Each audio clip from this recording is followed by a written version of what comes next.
Hi friends, welcome to SPR media work. Rajam assembly నియోజకవర్గం విజయనగరం జిల్లా విజయనగరం లోక్సభ నియోజకవర్గంలోని 7 అసెంబ్లీ సెగ్మెంట్లలో ఒకటి. ఈ నియోజకవర్గం 2008లో ఏర్పాటైంది. 2019 నాటికి ఈ నియోజకవర్గంలో మొత్తం 2,19,313 మంది ఓటర్లు ఉన్నారు. రాజాం అసెంబ్లీ నియోజకవర్గం విషయానికి వస్తే రాజకీయాలలో ఇది కీలక నియోజకవర్గం ఏర్పడ్డాక కాంగ్రెస్ పార్టీ ఒకసారి, వైసీపీ ఒకసారి విజయం సాధించాయి. గత అసెంబ్లీ ఎన్నికలలో వైసీపీ అభ్యర్థిగా పోటీ చేసి గెలిచిన కంబాల జోగులు ప్రస్తుతం ఈ నియోజకవర్గం యొక్క సిట్టింగ్ ఎమ్మెల్యే.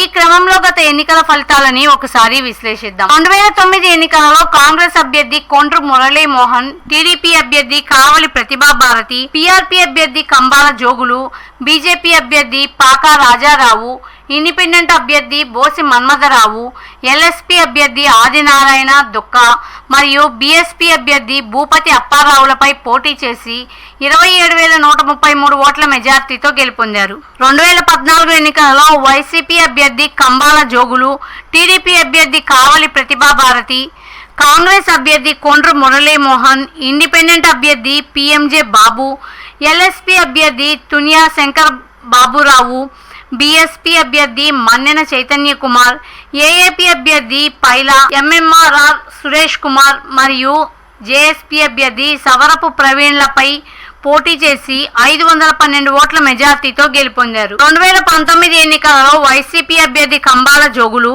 టీడీపీ అభ్యర్థి కొండ్రు మురళీమోహన్, జేఎస్పీ అభ్యర్థి ముచ్చా శ్రీనివాసరావు, కాంగ్రెస్ అభ్యర్థి కంబాల రాజవర్ధన్ మరియు బీజేపీ అభ్యర్థి చైతన్య కుమార్ మన్నెమ్మలపై పోటీ చేసి 16,848 ఓట్ల మెజార్టీతో గెలుపొందారు. 2024 ఎన్నికలలో టీడీపీ అభ్యర్థి కొండ్రు మురళీమోహన్, వైసీపీ అభ్యర్థి డాక్టర్ తాలే రాజేష్, కాంగ్రెస్ అభ్యర్థి కంబాల రాజవర్ధన్ మరియు ఇండిపెండెంట్ గండి అప్పారావుల మధ్య పోరు జరగనుంది.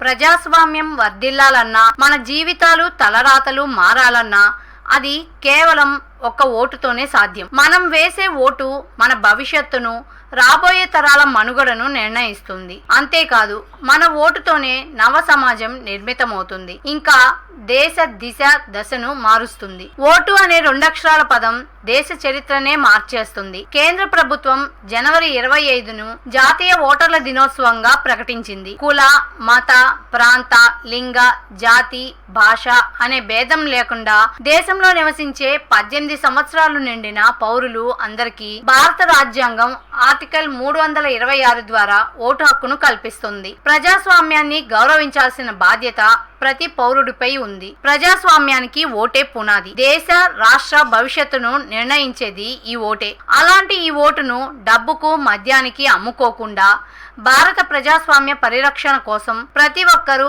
తప్పనిసరిగా తమ ఓటు హక్కు వినియోగించుకోవాలి.